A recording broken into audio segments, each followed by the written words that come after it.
What an ignorant guy.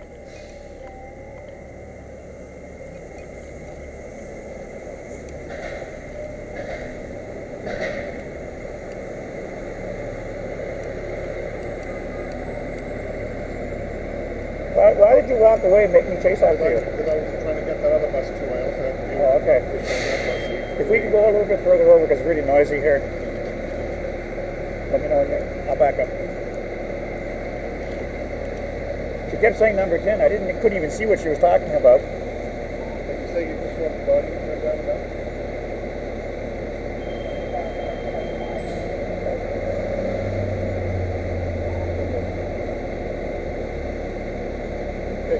Yeah, I'm just going to go over it because I can't hear with the noise.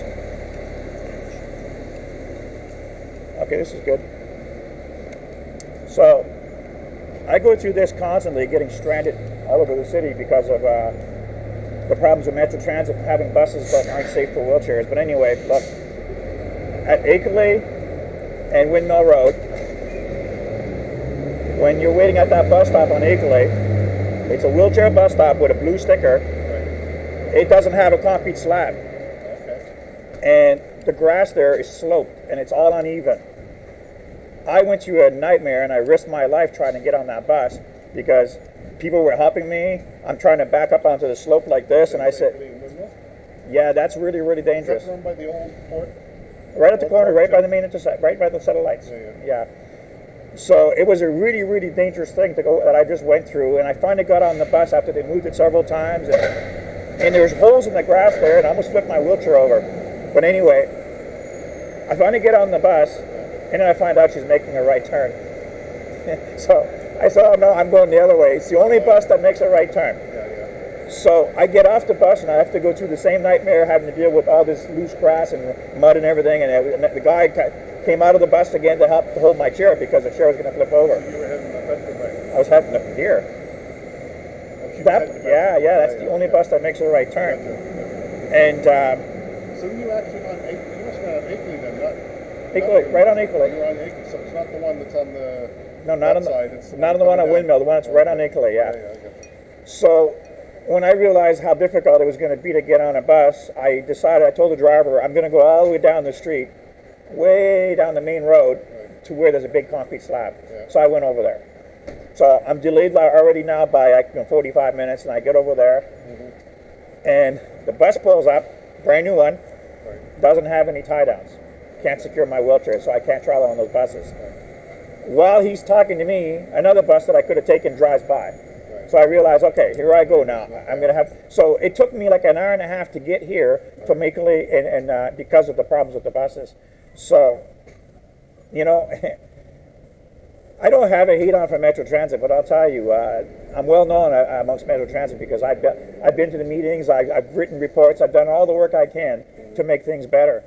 But there are some ignorant people behind the scenes in Metro Transit that have done me a lot of harm by spreading rumors around. So when I realized what I was up against, I started videotaping and documenting everything, including that stop. I had my video camera on, and I got it all on camera. So people make mistakes, but everyone was assured that there's a blue sticker, the bus stop is safe for wheelchairs. There's no concrete slab there. The sidewalk's not wide. When she dropped the ramp, she was that far from the edge of the sidewalk, and it was all mud and it's all uneven. Really dangerous. I'm lucky at it. If the man wasn't helping me, I would have ended up flipping my chair over because I tried to get on the bus. I don't want to have to go through a nightmare like that. And in my condition, having my chair jolting around like that's painful. Why they put the blue thing on it if it's not? Well, that's the only bus stop that they have to have put a concrete slab in.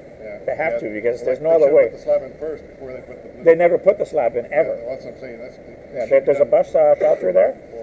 So the shelter that's there, the door's kind of narrow and the concrete's not level.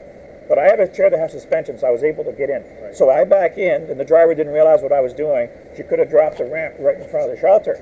She didn't. She kept going, and I went, oh. So she didn't drop it where I was back into the shelter where I could have got in. So believe me, she was held up for like 20 minutes with all this maneuver, all this stuff. And, you know, it's rush hour, and it's hard on, I understand, you know, she's got a job to do, and good drivers want to stay on schedule. The last thing they want to have to do is deal with a wheelchair that's causing them to go off schedule like that. But that wouldn't be happening if Metro Transit would fix these problems. One of the things that I told them about years ago is the ramps. The ramps are absolutely deadly and dangerous. I said to them, you need to have a separate beeper for the ramp, and that beeper has to stay on the whole time the ramp is down. So that way, when the beeper is sounding, people know not to get on the bus. I told the drivers many times, I really hate it when you're trying to tie my chair down, you're in a prone position, that door is open, the ramp is down, and people are walking in, and it happens all the time. I said the union of the drivers should be really concerned. There's got to be a better system. I don't want to, I've seen it. I've seen drunks get on. I've seen different people that look really violent, and the person's down on the ground, and they almost trip over the driver, right? So I said to the driver, you need to have a separate beeper right away that tells people when that beeper is sounding, do not get on or off the bus.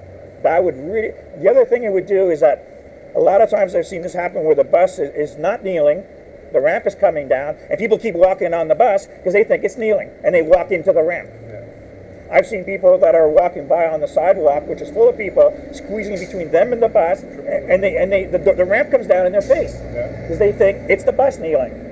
So we've got a really big safety issue, but you know how many times drivers, it drives them crazy having to deal with the ramp because they're constantly having to tell people, don't walk on the bus, please stop, wait.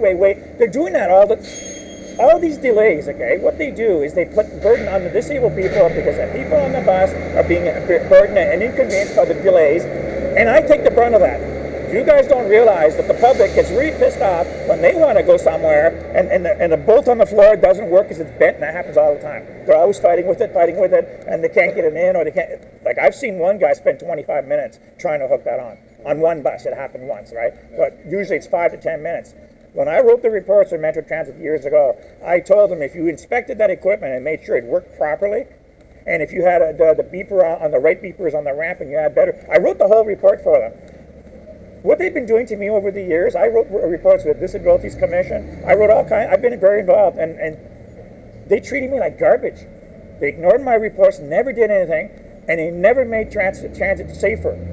Drivers don't want to have to get out of their seat and deal with broken equipment and all these hassles with wheelchairs. They just can't stand it. Right. And I can't stand it either because it really slows the service down for everybody. And then I get the brunt of that. So you need to have a separate beeper.